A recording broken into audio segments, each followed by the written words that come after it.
പറഞ്ഞുകൊണ്ടിരിക്കരുത്. 2 കെട്ടുണ്ടാകാൻ പറ്റിയ മുടിയാ. കാരണം തങ്ങളുടെ മുടി 4 കെട്ടേനു. കെട്ടിടുമ്പോ മുടഞ്ഞിടുമ്പോ 4 മുട. അങ്ങനെയുണ്ടോ തങ്ങളെ മുടി? ആ മുടഞ്ഞിടുമ്പോ 4 മുടയിലാവുമ്പോ 2 ഭാഗം ഒരു ഭാഗത്തും 2 ഭാഗം ഒരു ഭാഗത്തുവാ. അപ്പൊ 2 കെട്ടുണ്ടായി എന്നാ മോശല്ല. അബൂ ത്വൽഹത്തുൽ അൻസാരി ഖസ്റജിയാണ്. അബൂ ത്വൽഹത്തുൽ അൻസാരി റളിയല്ലാഹു അൻഹു ഖസ്റജിയായ സ്വഹാബിയാണ്. അതുകൊണ്ട് ഖസ്റജ് കുടുംബത്തിന്റെ അടുക്കൽ ഇത്ര മുടിയുടെ ആധിക്യം വന്നെങ്കിൽ നബി തങ്ങളുടെ സേവകനായ അനസ് റളിയല്ലാഹു അൻഹുവിന്റെ മാതാവെന്ന നിലക്കും തന്റെ റളാഅവയ്ക്കുള്ള സഹോദരിയായ ഉമ്മു സലൈം എന്ന നിലക്കും അവർക്ക് പ്രത്യേകം ബറക്കത്തിന് ഇഷ്ടപ്പെട്ടവർക്ക് കൊടുക്കാനോ പരമ്പരാഗതമായി സൂക്ഷിക്കാനോ സവിശേഷം നൽകിയതാണ്. പൊതുവിതരണത്തിൽ ഒരു ഭാഗത്തെ മുടി മാത്രമേ ഉള്ളൂ. ചരിത്രം പഠിക്കണം, സീറകൾ വായിച്ചു പഠിക്കണം. എവിടെയെങ്കിലും റിപ്പോർട്ട് വായിച്ചു പഠിച്ചു പറയരുത്. എത്രത്തോളം നീളാകാം അത് നിങ്ങൾ നോക്കിക്കോളി. ഈ നീളം പറയുമ്പോഴും പറയണ എന്താ? നീളം നീളാം, മൊയ്സത്ത് കണ്ട് നീളാം എന്നാണ്. ആരാ? മഹാനായ അബ്ദുൽ വലിയ്യിൻ ആബിസി റളിയല്ലാഹു അൻഹു. മറ്റേത് 2 കൂട്ടർ ഇത്തിഫാക്ക്. ചെവിന്റെ ബട വരെ തങ്ങളെ മുടിയുള്ളൂ. അതിന് 2 കൂട്ടർ ഇത്തിഫാക്ക്. എന്താ മട്ടം? എന്താ മട്ടം? അള്ളാഹുവിന്റെ റസൂലിന്റെ തിരുമുടിയുടെ നീളം ചെവിക്കൊപ്പം വെട്ടി മാത്രമേ ഉണ്ടായിരുന്നുള്ളൂ. അത് 2 കൂട്ടരും ഏകോപിച്ച് സമ്മതിച്ചാൽ അതിനപ്പുറം നീളമുള്ളതൊന്നും തങ്ങളുടെ മുടിയല്ലാന്ന് കായിക വരൂലേ? അങ്ങനെ പറയാൻ പറ്റുമോ? വിഷയം നമ്മുടെ കിതാബിൽ ചർച്ച ചെയ്തിട്ടില്ലേ? ഉണ്ട്. നോക്കി, ഇമാം സൈനി ദഹ്ലാൻ അല്ലാഹുവിന്റെ റസൂലിന്റെ മുടിയുടെ നീളത്തെ കുറിച്ച് വിവരിക്കുന്നു. അബൂ ത്വാലിബിന്റെ മകൾ ഉമ്മു ഹാനി ബീവിയെ തൊട്ട് തുർമുദി നിവേദനം ചെയ്തു. അന്നഹാ ഖാലത്ത് ഖദിമ അലൈനാ റസൂലുള്ളാഹി സ്വല്ലല്ലാഹു അലൈഹി വസല്ലം ഖദമ തഅനി യൗമ ഫത്ഹി മക്ക. മക്കം ഫത്ഹിന്റെ അന്ന് ഞങ്ങളുടെ മേൽ റസൂലുള്ള മുന്നിട്ട് വന്നു. വലഹു അർബഉ വദാഇ. 4 മുടിക്കെട്ടുകൾ മടഞ്ഞിട്ടതുണ്ട് മുന്നിലേക്ക്. അങ്ങനെ നിബിധങ്ങൾ ചിലപ്പം ചെയ്യും. ഐ ലവാഇബു, മുന്നിലേക്ക് തൂക്കിയിട്ട മുടികൾ മുടഞ്ഞിടുക. പെണ്ണുങ്ങളതിനോ മുടഞ്ഞതേനോ എന്നൊക്കെ ചോദിക്കണില്ലേ? തങ്ങൾ മുടഞ്ഞിടും. ചിലപ്പോ യാത്രാവേളയിൽ നിബിധങ്ങൾ മുടി പരിക്കാകാതിരിക്കാനും നന്നാകാനും, വിശേഷിച്ച് ഇഹ്റാമുമായിട്ട് ബന്ധപ്പെടുമ്പോ മുടികൾക്ക് മറ്റ് നാശങ്ങൾ വരാതിരിക്കാൻ പ്രത്യേകിച്ചും തങ്ങൾ ചിലപ്പോൾ മുടഞ്ഞിടാറുണ്ട്. ഇത് റിപ്പോർട്ടാ. തുർമുദിയിലുണ്ട്, അബൂദാവൂദിലുണ്ട്. ഇങ്ങനെ മുടഞ്ഞിട്ട് ഈ മുടിയുമായി വന്നു. ഫീ റിവായത്തിൽ ലഹാ റഅയ്തു റസൂലല്ലാഹി ലാ വഫായിറ അർബഇൻ. 4 വഫായിറുകൾ മടഞ്ഞിട്ട മുടകൾ നബി തങ്ങളുടെ മുടിക്കുണ്ടായതായി ഞാൻ കണ്ടു. ഖാല ഫീ ശർഹിൽ മസാബിഹ്. ശർഹുൽ മസാബിഹിൽ ഇതിനെപ്പറ്റി പറയുന്നു.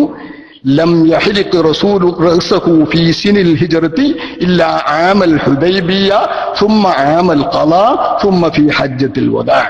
നബി തങ്ങളുടെ ഹിജ്റയുടെ കൊല്ലങ്ങളിൽ മദീന ജീവിതത്തിൽ നബി തങ്ങൾ മുടി കളഞ്ഞിട്ടില്ല. ഒന്ന് ഹുദൈബിയയുടെ കൊല്ലത്തിൽ, ഹുദൈബിയയിൽ വെച്ച് കളഞ്ഞത്. സുമ്മ ആമൽ ഖളാ, പിന്നെ ഹുദൈബിയയിലെ സന്ധി പ്രകാരം തൊട്ടടുത്ത കൊല്ലം ഉംറ ചെയ്യാൻ വന്നപ്പോ അന്ന് കളഞ്ഞത്. സുമ്മ ഫീ ഹജ്ജത്തുൽ വദാ, പിന്നെ ഹജ്ജത്തുൽ വദായിലും. 3 കളച്ചിലാണ് മദീന ജീവിതകാലത്ത് നബി മുടി കളഞ്ഞത്. ഫല്യുതബരി തൂലു വൽ ഖിസറു മിൻഹു ബിൽ മസാഫാത്തിൽ വാഖിഅതി മിൻഹു ഫീ തിൽകൽ അസ്മിന.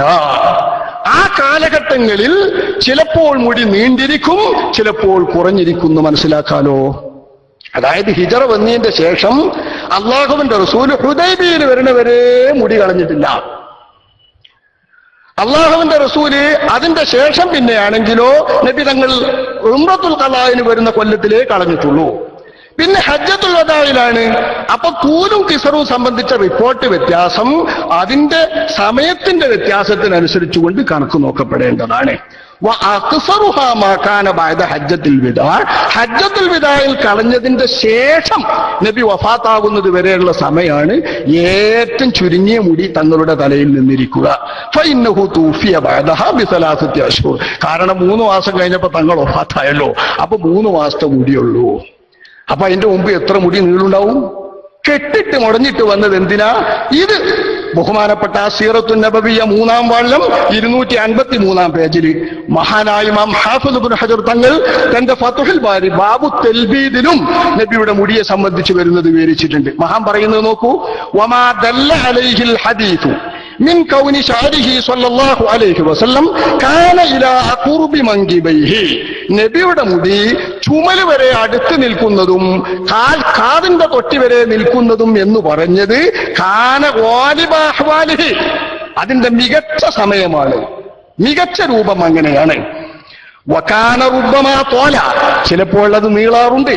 ഹത്താ യസീറ ളുവാബ, മുന്നിൽ മുടഞ്ഞിടപ്പെടുന്ന നല്ല മുടഞ്ഞ മുടിക്കെട്ടാകും വരെ ചിലപ്പോൾ നീളാറുണ്ട്. വയുത്തഖദ മിൻഹു അഖായിസു വളഫായിറു, മുടിക്കെട്ടുകൾ പിന്നിക്കും മുന്നിക്കും തൂക്കുന്ന വിധത്തിലുള്ള മുടിക്കെട്ടുകൾ നബി മുടഞ്ഞിടുന്നത് വരേക്കും ചിലപ്പോൾ നീളാറുണ്ട്.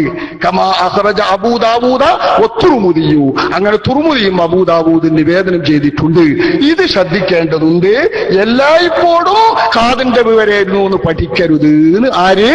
ഹാഫിദ് ഇബ്നു ഹജർ അസ്ഖലാനി റളിയല്ലാഹു അൻഹു തന്റെ ഫത്ഹുൽ ബാരി കിതാബിൽ ഇക്കോലം വിവരിച്ചിട്ട് എന്നും പറ്റില്ല. സനദുണ്ടെങ്കിലേ സ്വീകാര്യമാകൂ.